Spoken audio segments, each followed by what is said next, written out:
Hi, and welcome to your Platterful monthly tutorial. If you're new here, go ahead and click the link in the top right corner and learn a little bit more about us. All right, let's get started.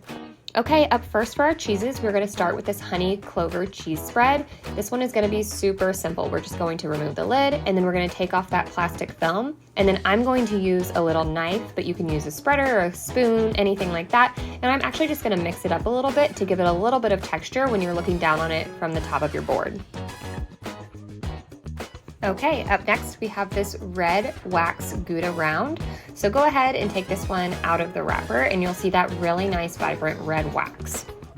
Okay, from here we are going to take this round and we are just going to start slicing it like a pizza or a pie. So cut it in half, spin it, cut it in half, spin it, cut it in half, as you'll see me do in the video. And I actually do it so that there are 8 total little wedges that we come out with. Okay, from here we can go ahead and take those wax coatings and we are just going to go ahead and discard those. So take them off of all the wedges and throw them in the trash. Okay, from here I'm going to take all of my little wedges and I'm actually going to cut them in half. This makes them just a little bit smaller and more of a bite-sized piece than the larger wedge, and it gives us more to work with and design with on our board. In terms of design, we are going to do 2 different zipper variations. So for the first one, I'm going to lay them flat on the board and I'm going to flip-flop them from large end of the wedge to small end and make them appear like a zipper as they go along my board. And then for the second one, I'm actually going to flip them on their side so that they are standing up and do the same thing. So large side on one side, flip it for the next one, as you'll see me do in the video. And lastly, for our large kits, we have this dill Havarti. So go ahead and take this one out of the wrapper. Okay, for the slicing of this one, very similar to the Gouda round, we are going to slice it like a pie or like a pizza. This time we are going to do it so that there are 16 total pieces all together, little small wedges. So go ahead, slice it in half, rotate, slice it in half, rotate, slice it, slice it, slice it, until you have 16 total mini wedges.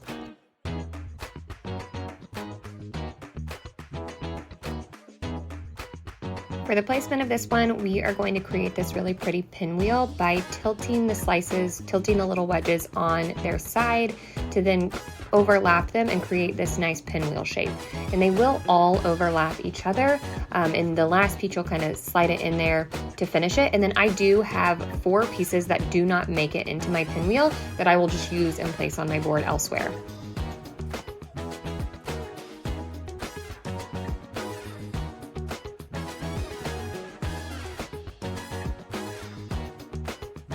Okay, up first for our charcuterie, we have our sliced Napoli salami, so go ahead and take this out of the wrapper. Okay, with our first sleeve of salami, we are going to create a salami river. So take 2 slices of salami, fold them in half like tacos. You're going to take 1 slice and place it halfway over the other slice, and then fold that slice up. Take another slice of salami, fold it in half like a taco, place it over the slice you just folded up, and then fold the other slice down. You're creating a braiding motion with this and enclosing those slices as you go. And when we flip this, it will look like a little river, like it's flowing. So slice of salami, fold it in half like a taco, place it over the one you just folded up or down, and then fold the other down. You're going to continue this braiding motion for the entire sleeve of salami, and then when you're done, you will just end it by closing the last piece, and then when you flip it over, it'll look like this. When we place it on our board, we will want to place it between 2 things as bookends so that it doesn't accordion out.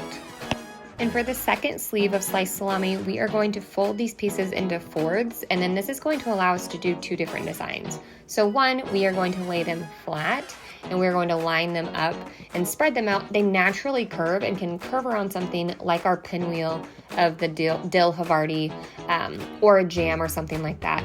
So that's really nice with these. They just kind of automatically start to spin easily whenever you lay them flat in those fourths.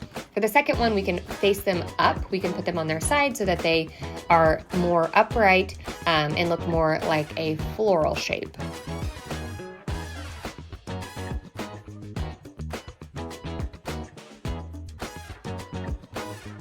And lastly, for our large kits, we have our truffle salami chub. This one does have a plastic wrapper as well as this paper wrapper on the outside, so go ahead and take it out of both, and then we will start to remove the casing. Okay, the easiest way to get the casing off of this salami is to cut off one of the ends, and then you can use your fingers to pull up on that casing on the very outside edge, and then use a pair of scissors to make a little slice, and then you can easily rip it off, and then we will continue to slice this salami chub. Okay, for the slicing of this one, super simple. We are just going to slice this all the way up, and it is going to be about 1/4 of an inch slices, just something that's nice and bite-sized. So slice it all the way up the chub. Okay, and then for placement of these, we are going to be able to use these slices to trace things on our board or create little mounds of salami nuggets that are easy and nice to grab. Okay, now let's build our boards. We are gonna go ahead and start with our standard kit. If you got the large kit, you can go ahead and skip ahead a little bit and watch me build that kit.